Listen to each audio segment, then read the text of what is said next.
Hora de ficar por dentro do que está rolando no mundo do futebol. E o Cid Ramos está aqui do lado para falar da rodada do Goianão, das confusões, comemorações e brincadeiras depois da goleada do Iporá em cima do Goiás. E tem também notícias da seleção brasileira, né, Cid? Bom dia, bem-vindo. Bom dia, boa tarde, né, Michele? Boa tarde para todo mundo, uma ótima semana para todos. Tivemos resultados para todos os gostos nesse final de semana, nessa penúltima rodada do Campeonato Goiano. Como você disse, essa goleada inesperada e inexplicável que o Goiás sofreu lá em Iporá. Foi a primeira vez que o Goiás jogou em Iporá, no estádio Ferreirão, né? Quer dizer, o nosso grande clube foi a Iporá, e quando acontece isso, todo mundo pensa que a goleada vai ser ao contrário, ia ser do Goiás em cima do Iporá, mas o Iporá não teve dó nem piedade do Goiás, aplicou-lhe uma goleada por 4-1. Vamos começar mostrando os resultados desta 14ª rodada, penúltima da primeira fase do Campeonato Goiano. Ela começou no sábado com o jogo do Grêmio contra o Itumbiara. O Grêmio venceu por 1-0. E ontem os outros resultados. Os resultados são esses aí, como eu disse. O Grêmio perdeu para o Itumbiara em casa no sábado. Ontem a Aparecidense ganhou de 2-1 do Anápolis. O Iporá goleou o Goiás por 4-1 e a Anapolina ganhou de 2-0 da equipe do Atlético, e nós já temos algumas definições. Os 4 classificados para a próxima fase e também um rebaixado também já está definido. Vamos mostrar agora então os gols dessa rodada do Campeonato Goiano. Começando pelo jogo do Grêmio contra o Itumbiara no sábado passado lá em Anápolis, e o Itumbiara venceu por 1-0 com esse gol do Abuda aí de cabeça.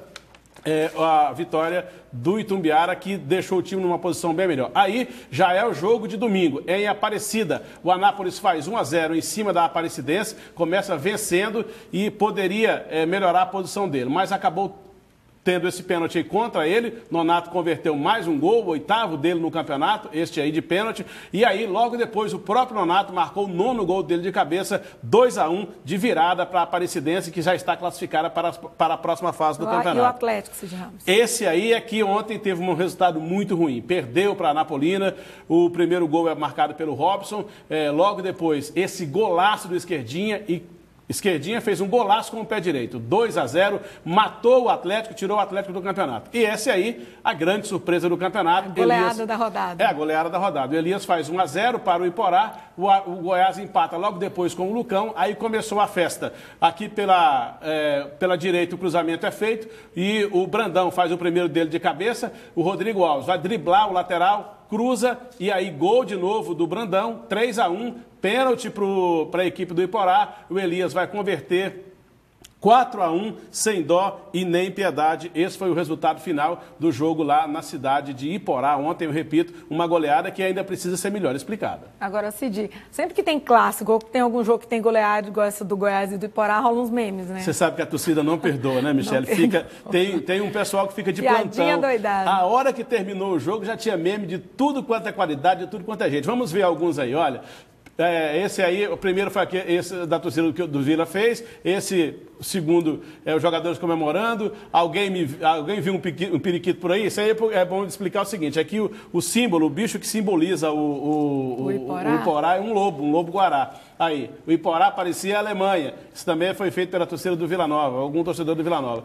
Então é isso aí, a torcida não perdoa, muito bacana, muito legal, desde que não passe desse espírito de esportividade, tá bom demais. Esse aí, que alguém perguntou, o que é mais vergonhoso? O Vila ser eliminado pelo Ferroviário, o Atlético fora da decisão do Campeonato Goiano, ou a goleada do Goiás para o Iporá, ou todas as alternativas estão corretas. Então, assim, enquanto está nesse espírito só da brincadeira, é ótimo, né? Vamos torcer para que fique só aí. Mas não aconteceu só isso, né? O problema é que isso aí é rede social. Agora, quando você traz para o campo real, Michele, foi uma verdadeira confusão, um vandalismo sem freio ontem lá na cidade de Iporá. O que aconteceu? A torcida do Goiás foi em muitos ônibus para lá, essa chamada torcida organizada. E de organizado não tem nada, se a gente for pensar no sentido ideal, torcida bandida. E aí o que aconteceu? Depois do jogo da derrota do Goiás para o Iporá, essa torcida foi para a rua e aí começou um quebra-quebra, um vandalismo sem freio, sem tamanho. Você viu a situação, gente sendo carregada. Pois é, e aí a polícia teve que intervir, eles foram foram para as lojas, quebraram as vidraças,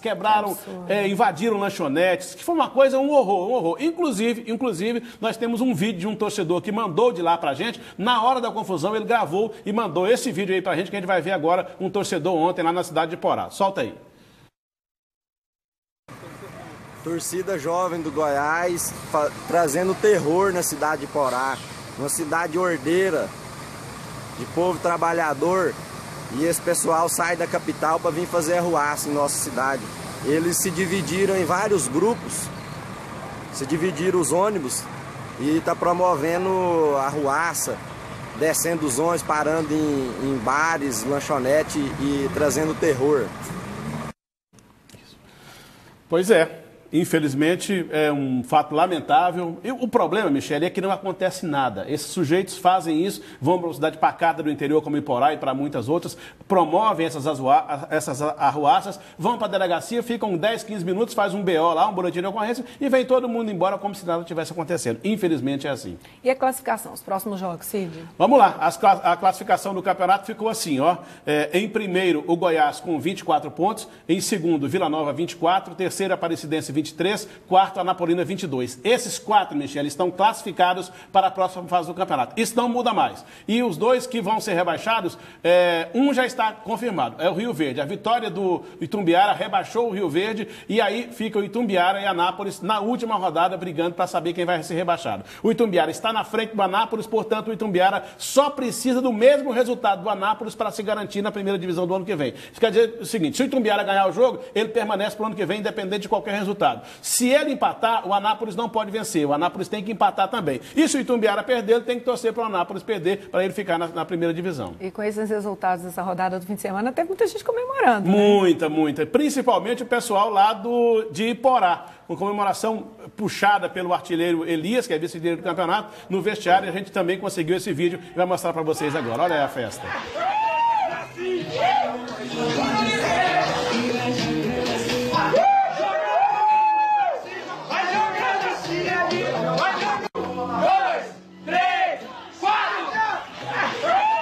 Mas nem todo mundo tem motivo para comemorar, né? Pois é, e essa notícia agora, e as cenas são fortes, é até muito ruim de ver, porque a gente conhece bem, a gente que trabalha no futebol diariamente, o João Paulo jogou aqui no Atlético, e hoje é jogador do Botafogo, capitão do Botafogo, no jogo ontem contra o Vasco da Gama, no Campeonato Carioca, pela Copa Rio, um lance muito forte, uma entrada muito violenta do jogador Rildo do Vasco da Gama, em cima do João Paulo, que sofreu uma fratura exposta de perônio, foi operado ontem à noite, e graças a Deus a cirurgia, segundo o Departamento Médico do Botafogo, foi muito bem sucedida e é possível que o João Paulo em 6 semanas comece a fazer fisioterapia. Um detalhe, hein? O jogador do Vasco não foi expulso, levou apenas cartão amarelo e o árbitro teve tempo para fazer isso, para expulsá-lo, porque ele viu muito bem o lance e depois o João Paulo foi atendido dentro do campo e ele viu que o jogador tinha quebrado a perna. E aí, mesmo assim, só deu cartão amarelo para o Rio, dá uma revolta total dos jogadores, da direção do Botafogo, quanto ao comportamento do árbitro que não expulsou. Que absurdo, né? Um absurdo, uma jogada muito violenta, sem nenhuma necessidade. Você sabe quanto tempo de jogo tinha quando isso aí aconteceu?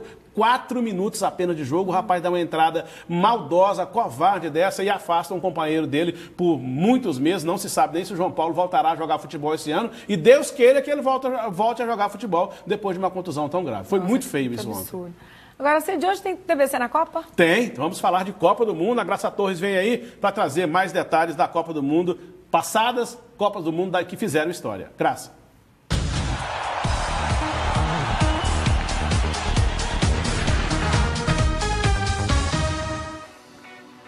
O TBC na Copa de hoje vai para a Suécia, em 58, quando o Brasil conquistou sua primeira Copa, apresentando ao mundo a dupla Pelé-Garrincha, a maior de todos os tempos.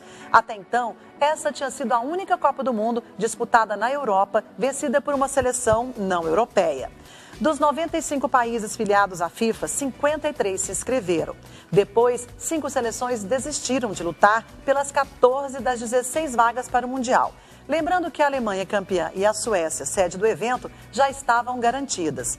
As grandes surpresas ficaram por conta da não classificação do bicampeão mundial, Uruguai, e da campeã Itália. Paraguai e Irlanda do Norte ficaram com as vagas. O artilheiro da Copa foi o francês Just Fontaine, com um recorde de 13 gols na competição. Os argentinos, que não disputavam a Copa do Mundo desde 1930, tiveram uma participação vergonhosa, sendo eliminados com uma derrota de 6-1 para a Tchecoslováquia. E a seleção brasileira venceu os donos da casa em Estocolmo de virada numa final histórica por 5-2. Após a vitória do Brasil sobre a Suécia na final, o capitão Bellini recebeu a taça e as atenções de todos que queriam fotografá-la. Então, Bellini ergueu a taça do mundo sobre sua cabeça, de modo que todos pudessem fotografar. Nascia assim o famoso gesto que desde então vem sendo repetido pelos campeões ao longo dos anos. Bom, e a gente sai da Copa do Mundo para falar de Copa do Brasil. Copa do Brasil. O sorteio foi realizado hoje às 11 horas da manhã, na sede da CBF. O Goiás é um dos 10 classificados para a quarta fase e já sabe contra quem vai jogar. O Goiás vai jogar contra o adversário que ele queria jogar, Michele, contra o Avaí. Quer dizer, não pegou nenhum gigante, não pegou o Inter, não pegou o Atlético Mineiro, não pegou o São Paulo, vai jogar contra o Avaí. Os confrontos são esses aí, ó, Ponte Preta e Náutico, Atlético Paranaense e São Paulo, Avaí e Goiás, Internacional e Vitória, Ferroviário do Ceará e Atlético Mineiro.